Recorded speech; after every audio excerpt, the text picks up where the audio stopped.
I got off the plane around midnight, and no one spoke as I crossed the dark runway to the terminal. The air was thick and hot, like wandering into a steam bath. Inside, people hugged each other and shook hands, big grins and a whoop here and there. God damn! In the air-conditioned lounge, I met a man from Houston who said his name was something or other, and he was here to get it on. But just call me Jumbo. I'm ready for anything, by God. Anything at all. Hey, what are you drinking? I ordered a margarita with ice, but he wouldn't hear of it. No, what the hell kind of drink is that for the Kentucky Derby time? What's wrong with you, boy? God damn, we gotta educate this boy. Get him some good whiskey. Okay. A double old fits on ice. Look, I know this Derby crowd. I come here every year, and let me tell you one thing. I learned this is no time to be giving people the impression you some kind of faggot. Not in public, anyway. Shit, they'll roll you in a minute, knock you in the head, and take every goddamn cent you have. I thanked him and fitted a marble into my cigarette holder. Say, you look like you might be in the horse business, am I right? Nope, I'm a photographer. Oh, yeah? Is that what you got there, cameras? Who you work for? Playboy. Well, goddamn, you gonna take pictures of naked horses? Ha! I guess you'd be working pretty hard when they run the Kentucky Oaks. That's a race for fillies. Hell yeah. And they'll all be naked, too. I shook my head and said nothing, just stared at him for a moment, trying to look grim. There's going to be trouble. My assignment is to take pictures of the riot. What riot? I hesitated, twirling the ice in my drink. At the track, on Derby Day, the Black Panthers. Don't you read the newspapers? The grin on his face had collapsed. What the hell are you talking about? Well, maybe I shouldn't be telling you. But hell, everybody else seems to know. The cops and the National Guard have been ready for 6 weeks. They have 20,000 troops on alert at Fort Knox. They've warned us. All the press, the photographers, who wear helmets, special vests like flak jackets. We were told to expect shooting. No! His hands flew up and hovered momentarily between us, as if to ward off the words he was hearing. Then he whacked his fist on the bar. Those sons of bitches! God almighty, the Kentucky Derby? No, Jesus. That's almost too bad to believe. Now he seemed to be sagging on the stool, and when he looked up, his eyes were misty. Why? Why here? Don't they respect anything? It's not just the Panthers. The FBI says busloads of white crazies are coming in from all over the country to mix with the crowd and attack all at once, from every direction. They'll be dressed like everybody else. You know, coats and ties and all that. But when the trouble starts, well, that's why the cops are so worried. He sat for a moment, looking hurt and confused and not quite able to digest all this terrible news. Oh, Jesus, what in the name of God is happening in this country? Where can you get away from it? Not here. Thanks for the drink, and good luck. He grabbed my arm, urging me to have another, but I said I was overdue at the press club and hustled off to get my act together for the awful spectacle. At the airport newsstand, I picked up a Courier-Journal and scanned the front-page headlines. Nixon sends GIs into Cambodia to hit Reds. B-52s raid. Then 20,000 GIs advance 20 miles. 4,000 U.S. troops deployed near Yale as tension grows over Panther protest.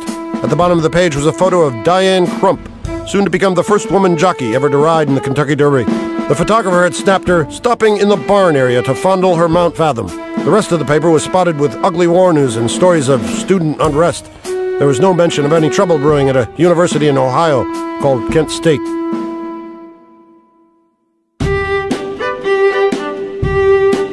I went to the Hertz desk to pick up my car, but the moon-faced young swinger in charge said they didn't have any. You can't rent one anywhere. Our Derby reservations have been booked for 6 weeks. I explained that my agent had confirmed a white Chrysler convertible for me that very afternoon, but he shook his head. Maybe we'll have a cancellation. Where are you staying? Where's the Texas crowd staying? I want to be with my people. My friend, you're in trouble. This town is flat full. Always is for the Derby. I leaned closer to him, half whispering, "Look, I'm from Playboy. How would you like a job?" He backed off quickly. What? Come on now. What kind of a job? "Never mind," I said. "You just blew it." I swept my bag off the counter and went to find a cab. The bag is a valuable prop in this kind of work. Mine has a lot of baggage tags on it. SF, LA, NY, Lima, Rome, Bangkok, that sort of thing. And the most prominent tag of all is a very official, plastic-coated thing that says Photog, Playboy Mag. I bought it from a pimp in Vail, Colorado, and he told me how to use it. Never mention Playboy until you're sure they've seen this thing first. Then, when you see them notice it, that's the time to strike. They'll go belly up every time. This thing is magic, I tell you. Pure magic. Well, maybe so. I'd used it on the poor geek in the bar, and now, humming along in a yellow cab toward town, I felt a little guilty about jangling the poor bugger's brains with that evil fantasy. But what the hell? Anybody who wanders around the world saying, "Hell yes, I'm from Texas," deserves whatever happens to him. And he had, after all, come here once again to make a 19th century ass of himself in the midst of some jaded, atavistic freakout with nothing to recommend it except a very saleable tradition. Early in our chat, Jimbo had told me that he hadn't missed the Derby since 1954. The little lady won't come anymore. She grits her teeth and turns me loose for this one. And when I say loose, I do mean loose. I toss $10 bills around like they were going out of style. Horses, whiskey, women. Shit, there's women in this town that'll do anything for money. Why not? Money's a good thing to have in these twisted times. Even Richard Nixon is hungry for it. Only a few days before the Derby, he said, "If I had any money, I'd invest it in the stock market." And the market, meanwhile, continued its grim slide. The next day was heavy. With only 30 hours until post time, I had no press credentials, and according to the sports editor of the Louisville Courier-Journal, no hope at all of getting any. Worse, I needed 2 sets, one for myself and another for Ralph Steadman, the English illustrator who was coming from London to do some Derby drawings. All I knew about him was that this was his first visit to the United States, and the more I pondered the fact, the more it gave me fear. How would he bear up under the heinous culture shock of being lifted out of London and plunged into the drunken mob scene at the Kentucky Derby? There was no way of knowing. Hopefully he would arrive at least a day or so ahead and give himself time to get acclimated. Maybe a few hours of peaceful sightseeing in the bluegrass country around Lexington. My plan was to pick him up at the airport in a huge Pontiac ballbuster I'd rented from a used car salesman named Colonel Quick, then whisk him off to some peaceful setting that might remind him of England. Colonel Quick had solved the car problem, and money, 4 times the normal rate, had bought 2 rooms and a scumbox on the outskirts of town. The only other kink was the task of convincing the moguls at Churchill Downs that Scanlan's was such a prestigious sporting journal that common sense compelled them to give us 2 sets of the best press tickets. This was not easily done. My first call to the publicity office resulted in total failure. The press handler was shocked at the idea that anyone would be stupid enough to apply for press credentials 2 days before the Derby. Hell, you can't be serious! The deadline was 2 months ago! The press box is full, there's no more room, and what the hell is Scanlan's Monthly anyway? I uttered a painful groan. Didn't the London office call you? They're flying an artist over to do the paintings. Stedman. He's Irish, I think. Very famous over there. Yes, I just got in from the coast. He seemed interested, even sympathetic, but there's nothing he could do. I flattered him with more gibberish, and finally he offered a compromise. We could get us 2 passes to the clubhouse grounds, but the clubhouse itself, and especially the press box, were out of the question. That sounds a little weird. It's unacceptable. We must have access to everything, all of it. The spectacle, the people, the pageantry, and certainly the race. You don't think we came all this way to watch the damn thing on television, do you? One way or another, we'll get inside. Maybe we'll have to bribe a guard, or even mace somebody. I had picked up a spray can of mace in a downtown drugstore for $5.98, and suddenly, in the midst of that phone talk, I was struck with the hideous possibilities of using it out of the track, macing ushers at the narrow gates to the clubhouse inner sanctum, then slipping quietly inside, firing a huge load of mace into the governor's box just as the race starts, or macing helpless drunks in the clubhouse's restroom for their own good.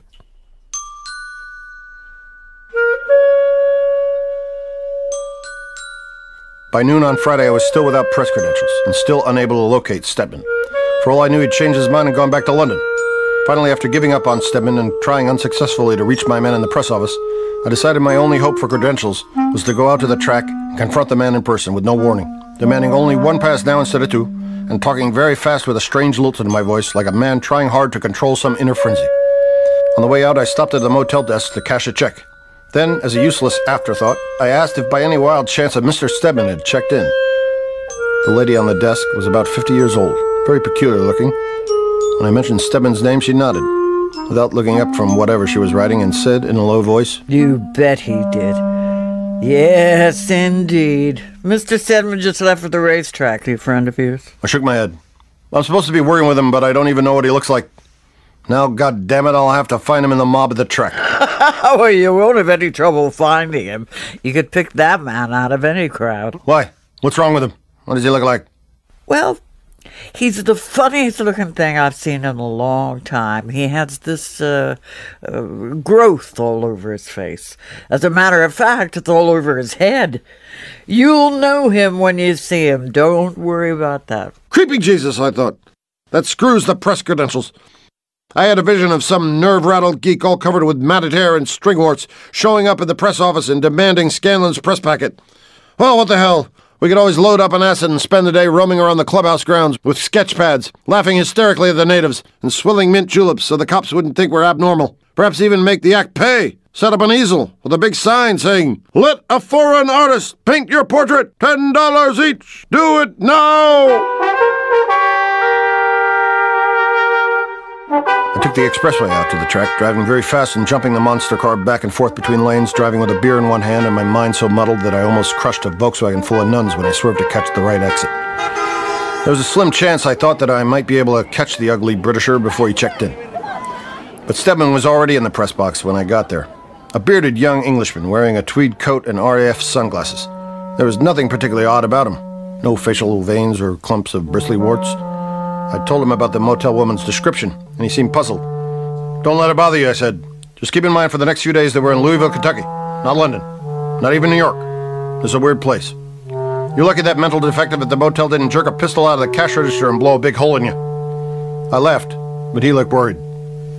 "Just pretend you're visiting a huge outdoor loony bin," I said. "If the inmates get out of control, we'll soak them down with mace." I showed him the can of Chemical Billy, resisting the urge to fire it across the room at a rat-faced man typing diligently in the Associated Press section. We were standing at the bar, sipping the management's scotch, and congratulating each other on our sudden unexplained luck in picking up 2 sets of fine press credentials. The lady at the desk had been very friendly to me. I just told her my name and she gave me the whole works. By mid-afternoon, we had everything under control. We had seats looking down on the finish line, color TV, and a free bar in the press room, and a selection of passes that would take us anywhere from the clubhouse roof to the jockey room. The only thing we lacked was unlimited access to the clubhouse inner sanctum in sections F and G, and I felt we needed that to see the whiskey gentry in action.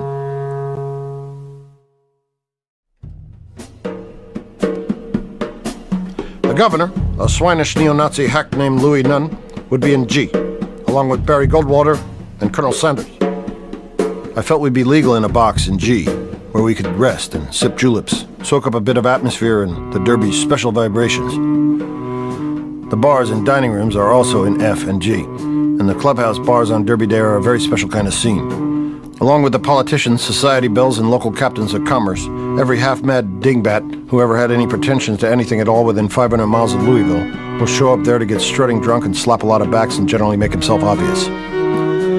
The paddock bar is probably the best place in the track to sit and watch faces. Nobody minds being stared at. That's what they're in there for.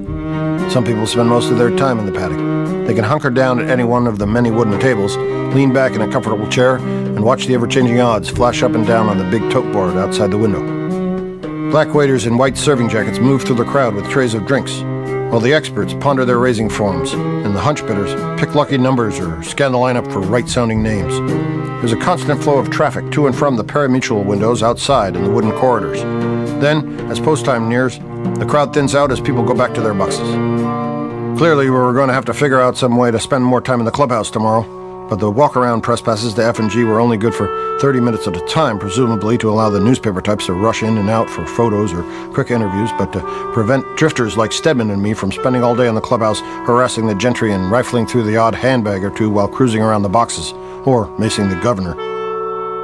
The time limit was no problem on Friday, but on Derby Day, the walk-around passes would be in heavy demand, and since it took about 10 minutes to get from the press box to the paddock, and 10 more minutes to get back, it didn't leave much time for serious people watching. And unlike most of the others in the press box, we didn't give a hoot in hell what was happening on the track. We'd come here to watch the real beasts perform.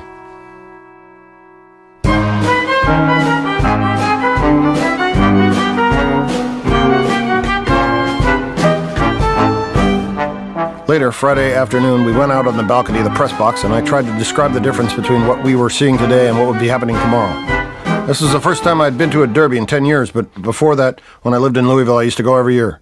Now, looking down from the press box, I pointed to the huge grassy meadow enclosed by the track. That whole thing, I said, will be jammed with people.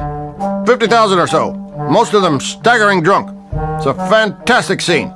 Thousands of people fainting, crying, copulating, trampling each other, fighting with broken whiskey bottles. We'll have to spend some time out there, but it's hard to move around, too many bodies. Is it safe out there? Will we ever come back? Sure, I said. We'll just have to be careful not to step on anybody's stomach, start a fight. I shrugged. Hell, this clubhouse scene right below us will be almost as bad as the infield. Thousands of raving, stumbling drunks getting angrier and angrier as they lose more and more money. By mid-afternoon, they'll be guzzling mint juleps with both hands and vomiting on each other between races. The whole place will be jammed with bodies shoulder to shoulder. It's hard to move around. The aisles will be slick with vomit, people falling down, grabbing at your legs to keep from being stomped.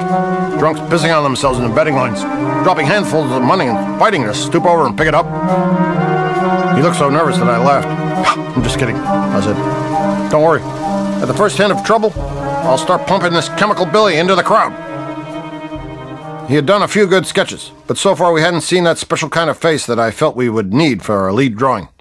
It was a face I'd seen 1,000 times at every derby I'd ever been to. I saw it in my head as the mask of the whiskey gentry. A pretentious mix of booze, failed dreams, and a terminal identity crisis. The inevitable result of too much inbreeding in a closed and ignorant culture. One of the key genetic rules in breeding dogs, horses, or any other kind of thoroughbred is that close inbreeding tends to magnify the weak points in a bloodline as well as the strong points. In horse breeding, for instance, there's a definite risk in breeding two fast horses who are both a little crazy. The offspring will likely be very fast and also very crazy. So the trick in breeding thoroughbreds is to retain the good traits and filter out the bad. But the breeding of humans is not so wisely supervised, particularly in a narrow southern society where the closest kind of inbreeding is not only stylish and acceptable, but far more convenient to the parents than setting their offspring free to find their own mates, for their own reasons, and in their own ways. God damn it, did you hear about Smitty's daughter? She went crazy in Boston last week and married a nigger. So the face I was trying to find in Churchill Downs that weekend was a symbol, in my own mind, of the whole doomed atavistic culture that makes the Kentucky Derby what it is.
On our way back to the motel after Friday's races, I warned Stedman about some of the other problems we'd have to cope with.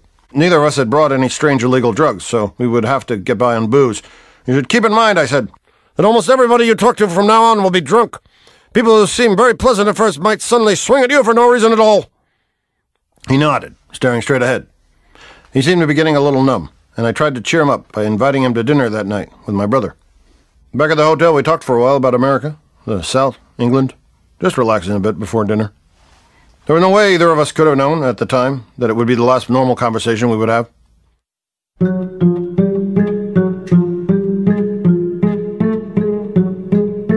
From that point on, the weekend became a vicious, drunken nightmare. We both went completely to pieces. The main problem was my prior attachment to Louisville, which naturally led to meetings with old friends, relatives, etc., many of whom were in the process of falling apart, going mad, plotting divorces, cracking up under the strain of terrible debts, or recovering from bad accidents. Right in the middle of the whole frenzied derby action, a member of my own family had to be institutionalized. This added a certain amount of strain to the situation, and since poor Stedman had no choice but to take whatever came his way, he was subjected to shock after shock. Another problem was his habit of sketching people he met in the various social situations that dragged him into. The results were always unfortunate.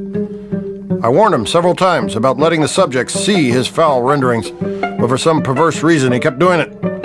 Consequently, he was regarded with fear and loathing by nearly everyone who'd seen or even heard about his work. He couldn't understand it. It's sort of a joke. In England, it's quite normal. People don't take offense. They understand that I'm just putting them on a bit. "Fuck England," I said. "These people regard what you're doing to them as a brutal, bilious insult. Look what happened last night. I thought my brother was going to tear your head off." Stedman shook his head sadly. But I liked him. He struck me as a very decent, straightforward sort. "Look, Ralph, let's not kid ourselves. That was a very horrible drawing you gave him. It was the face of a monster.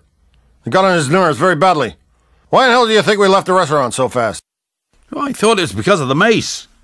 "What mace?" When you shot it at the head waiter, don't you remember? "Hell, that was nothing. I missed him, and we were leaving anyway." But it got all over us. The room was full of that damn gas. Your brother was sneezing and his wife was crying. My eyes hurt for 2 hours. I couldn't see to draw when we got back to the motel. "That's right. Stuff got on her leg, didn't it?" She was angry. "Yeah. Well, okay. Let's just figure we fucked up about equally on that one. But from now on, let's be careful when we're around people I know. You won't sketch them, and I won't mace them. We'll just try to relax and get drunk." Right. We'll go native.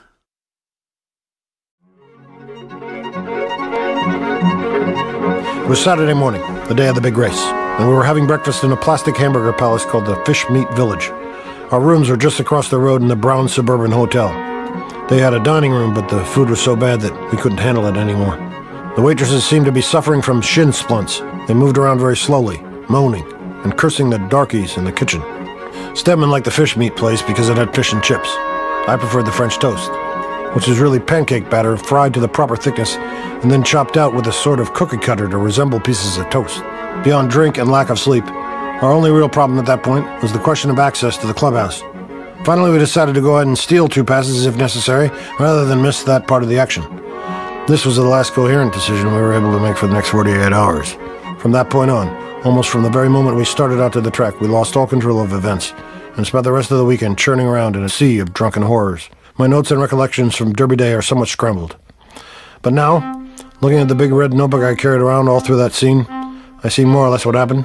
The book itself is somewhat mangled and bent. Some of the pages are torn. Others are shriveled and stained by what appears to be whiskey. But taken as a whole, the sporadic memory flashes. The notes seem to tell the story. To wit. Rain all night until dawn. No sleep.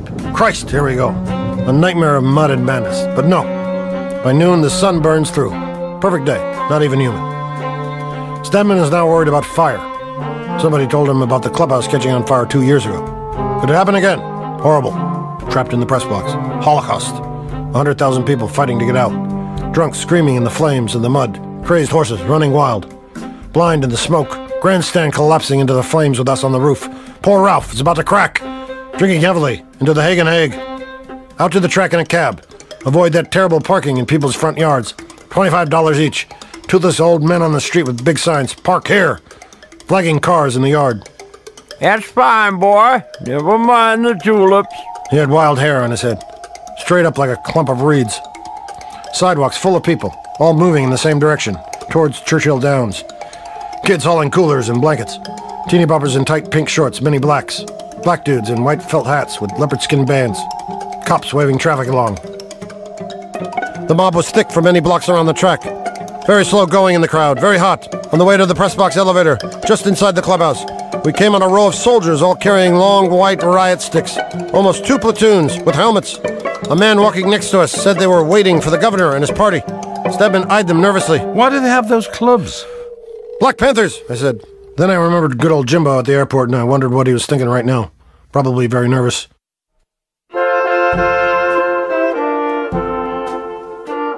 The place was teeming with cops and soldiers. We pressed on through the crowd, through many gates, past the paddock where the jockeys bring the horses out and parade around for a while before each race, so the bettors can get a good look. $5 million will be bet today. Many winners, more losers. What the hell? The press gate was jammed up with people trying to get in, shouting at the guards, waving strange press badges. Chicago Sporting Times, Pittsburgh Police Athletic League. They were all turned away. Move on, fella. Make way for the working press. We shoved through the crowd and into the elevator, then quickly up to the free bar. Why not? Get it on. Very hot today, not feeling well. Must be this rotten climate. The press box was cool and airy. Plenty of room to walk around. And balcony seats for watching the race or looking down at the crowd. We got a betting sheet and went outside. Pink faces with a stylish southern sag. Old Ivy styles. Seersucker coats and button-down collars. May blossom senility. Stedman's phrase. Burnt out early. Or maybe just not much to burn in the first place. Not much energy in the faces, not much curiosity. Suffering in silence, nowhere to go after 30 in this life. Just hang on, humor the children. Let the young enjoy themselves while they can. Why not? The Grim Reaper comes early in this league. Branches in the lawn at night, screaming out there beside that little iron nigger in jockey clothes. Maybe he's the one who's screaming. Bad DTs and too many snarls at the bridge club. Going down with the stock market. Oh, Jesus, the kid has wrecked the new car, wrapped it around the big stone pillar at the bottom of the driveway. Broken leg? Twisted eye? Send him off to Yale. They can cure anything up there. Yale! Did you see today's paper? New Haven is under siege. I'll tell you, Colonel, the world has gone mad. Stone mad. Why, they tell me a goddamn woman jockey might ride in the Derby today. I left Stedman sketching in the paddock bar. I went off to place our bets in the 4th race. When I came back, he was staring intently at a group of young men around a table, not far away. Look at the corruption in that face. Look at the madness, the fear, and the greed. I looked, then quickly turned my back on the table he was sketching. The face he'd picked out to draw was the face of an old friend of mine, a prep school football star in the good old days with a sleek red Chevy convertible and a very quick hand, it was said, with the snaps of a 32B brassiere. They called him Catman. But now, a dozen years later, I wouldn't have recognized him anywhere but here, where I should have expected to find him, in the paddock bar on Derby Day. Fat, slanted eyes and a pimp's smile, blue silk suit, and his friends looking like crooked bank tellers on a binge. Stedman wanted to see some Kentucky colonels, but he wasn't sure what they looked like. I told him to go back to the clubhouse men's rooms and look for men in white linen suits vomiting in the urinals. They'll usually have large brown whiskey stains on the front of their suits, I said, but watch the shoes. That's the tip-off. Most of them manage to avoid vomiting on their own clothes, but they never miss their shoes. In a box not far from ours was Colonel Anna Friedman Goldman, chairman and keeper of the Great Seal of the Honorable Order of Kentucky Colonels. Not all of the 76 million or so Kentucky colonels could make it to the Derby this year, but many had kept the faith. And several days prior to the Derby, they gathered for their annual dinner at the Seelbach Hotel. The Derby, the actual race, was scheduled for late afternoon, and as the magic hour approached, I suggested to Stedman that we should probably spend some time in the infield, that boiling sea of people across the track from the clubhouse. He seemed a little nervous about it, but since none of the awful things I'd warned him about had happened so far, no race riots, firestorms, or savage drunken attacks, he shrugged and said, Right! Let's do it! To get there, we had to pass through many gates, each one a step down in status, then through a tunnel under the track. Emerging from the tunnel was such a culture shock that it took us a while to adjust. God almighty! This is a... Jesus! He plunged ahead with his tiny camera, stepping over bodies, and I followed, trying to take notes. Total chaos. No way to see the race. Not even the track. Nobody cares. Big lines at the outdoor betting windows, then stand back to watch winning numbers flash on a big board, like a giant bingo game. Old blacks arguing about bets, waving pints of whiskey, fistfuls of dollar bills, girl riding piggyback, T-shirt says, stolen from Fort Lauderdale jail. Thousands of teenagers, a group singing Let the Sunshine In. 10 soldiers guarding the American flag and a huge fat drunk wearing a blue football jersey, number 80, reeling around with a quart of beer in his hand. No booze sold out here. Too dangerous. No bathrooms either. Muscle Beach, Woodstock, many cops with riot sticks, but no sign of a riot. Far across the track, the clubhouse looks like a postcard from the Kentucky Derby. We went back to the clubhouse to watch the big race. When the crowd stood to face the flag and sing My Old Kentucky Home, Stedman faced the crowd and sketched frantically. Somewhere up in the boxes, a voice screeched, Turn around, you hairy freak!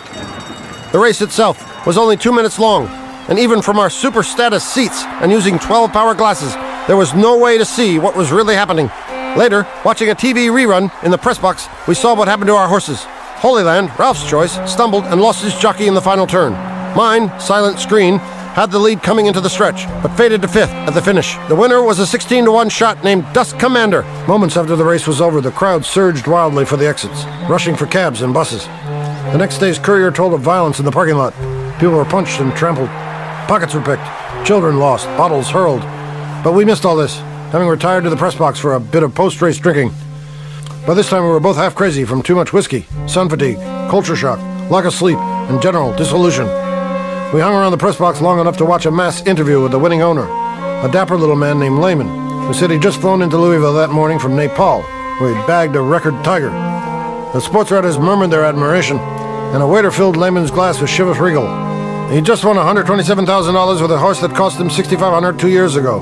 His occupation, he said, was retired contractor. And then he added, with a big grin, I just retired. The rest of the day blurs into madness. The rest of the night, too. And all the next day and night.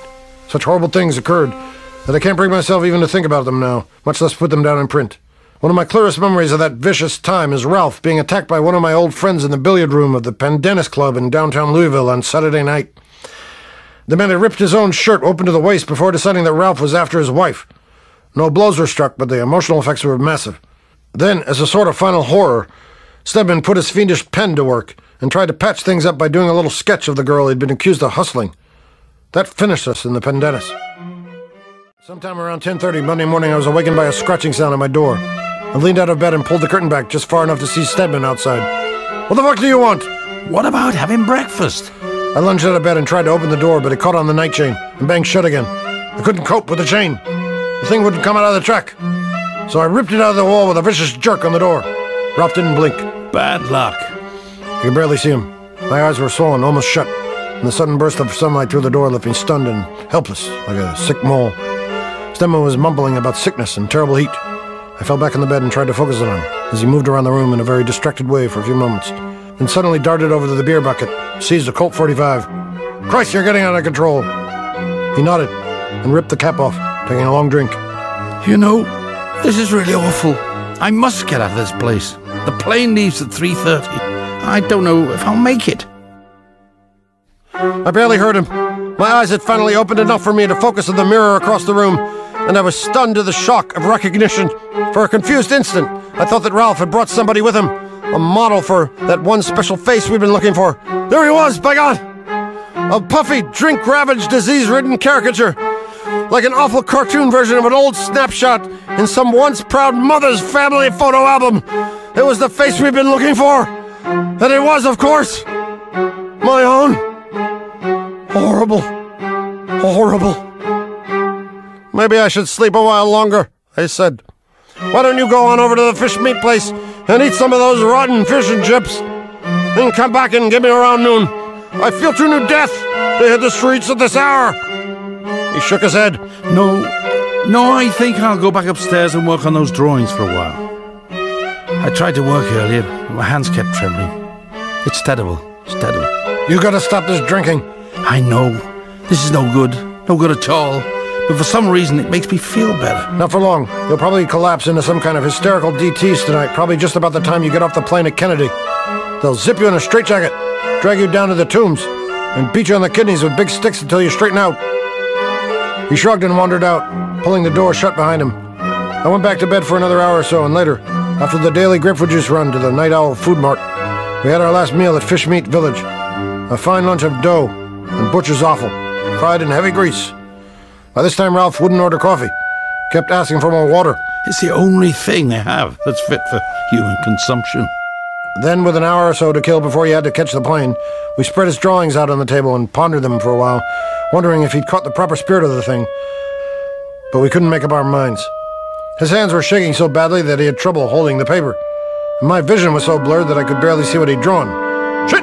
We both look worse than anything you've drawn here! He smiled. You know, I've been thinking about that. We came down here to see this terrible scene. People all pissed out of their minds and vomiting on themselves and all that. And now, you know what? It's us. Huge Pontiac ballbuster, blowing through traffic on the expressway. A radio news bulletin says the National Guard is massacring students at Kent State, and Nixon is still bombing Cambodia. The journalist is driving, ignoring his passenger, who is now nearly naked after taking off most of his clothing, which he holds out the window, trying to wind wash the mace out of it. His eyes are bright red, and his face and chest are soaked with the beer he's been using to rinse the awful chemical off his flesh. The front of his woolen trousers is soaked with vomit. His body is racked with fits of coughing and wild choking sobs. The journalist rams the big car through traffic and into a spot in front of the terminal. Then he reaches over to open the door on the passenger side and shoves the Englishman out, snarling, "Bug off, you worthless faggot! You twisted pigfucker! If I weren't sick, I'd kick your ass all the way to Bowling Green, you scum-sucking foreign geek! Mace is too good for you! We can do without your kind in Kentucky!"